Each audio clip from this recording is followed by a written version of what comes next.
qaybo ka mid ah shacabka ku dhaqan magaalo ganacsiyeedka degmada Wajaale ayaa ka hadlay horumar la'aanta ka jirta magaalo ganacsiyeedka degmadaasi Wajaale waxaana ay hoosta ka xariiqeen in sanadkaasi dhamaaday ee 2018 degmada Wajaale laga fulin wax horumar isla markaasina intii ay maamulkan ay joogeen ay irbadun galin sidoo kale shacabkan oo hadalka sii wata ayaa madaxweynaha Soomaaliya iyo wasiirka wasaaradda arrimaha gudaha waxay ugu baaqeen in muddadii sanadka ahayd ay maamulka dawladda hoose ee degmada Wajaale haba yaraatee wax horumar ayna ka sameeynin gudaha magaalo ganacsiyeedka degmadaasi Wajaale isla markaasina loo baahan yahay way yiraahdeen dhalinyaro aqoon-yahana oo inta badan ka shaqeeya horumarka degmadaasi Wajaale iyagoo si gaar ah ula hadlay wasiirka wasaaradda arrimaha gudaha Soomaaliland mudane Maxamed Kaini Ahmed uguna baaqay in degmo ganacsiyeedka Wajaale si dhaqsiya loo soo gaaro lagana bedelo maamulka haatan oo iyagu ah maamul fadhiid oo haba yaraatee wax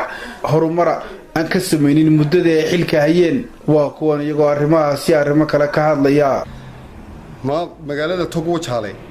oo magaalo dakhliyeeda oo cashuurtii ay qaaliyeen oo dadka masaakiinta danyarta cashuur libilaaba ay ka qaadaan waxa weeyi wax loogu soo celiyo dadka mujtamaca reer Tog Wajaale ma jirto haba yaraatay weeyi maamulkan Wajaale ee ilaa Siiraayo jooga anagu wax ku ragaadiyay meesha ma garanayno waxa weeyi degmooyinka Arabsiyo intay leegtahay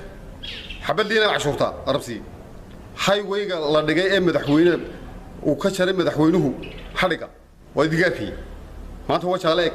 xashiishkii baa buuxa biyihii baa daadinaya gudaafadu meel walba way taala wax alla wadooyinku waa sidii waa burbur dadku way ku jabaan wax alla wax dhakhtarkii ugu baabay iskuulkii ugu baabay maamulka Wajaale warba uma hayo inay xukumaan magaalada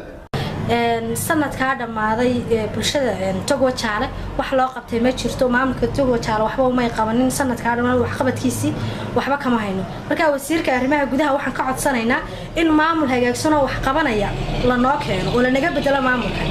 oo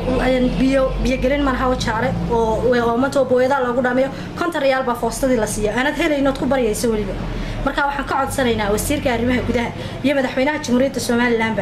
in la noo keeno maamul wax qabanaya oo wax u qabta degmada Tog Wajaale waa magaalo ganacsiyeed waa muraayadii ganacsiga Soomaaliland wasaaradda arrimaha gudaha waxaan ka codsanaynaa dadka inay u dhagan nuglaato si fiican uga bedesho xukuumadda Muusabix inay degmada Wajaale inay dib u eegto oo isbedel la muuqda dadku waxa qabad u baahan yihiin way ku helayeen dawasay kugu codeen way madaxweynaha ogaa markaasi xukuumadda iyo wasiirka arrimaha gudaha dawayru halkaas dib u eega oo ugu dakhli badan oo magaaladeedii ugu balaaran tahay oo xuduudii maxay ahayd ku naala u dhaxaysay Itoobiya inoo dhaxaysay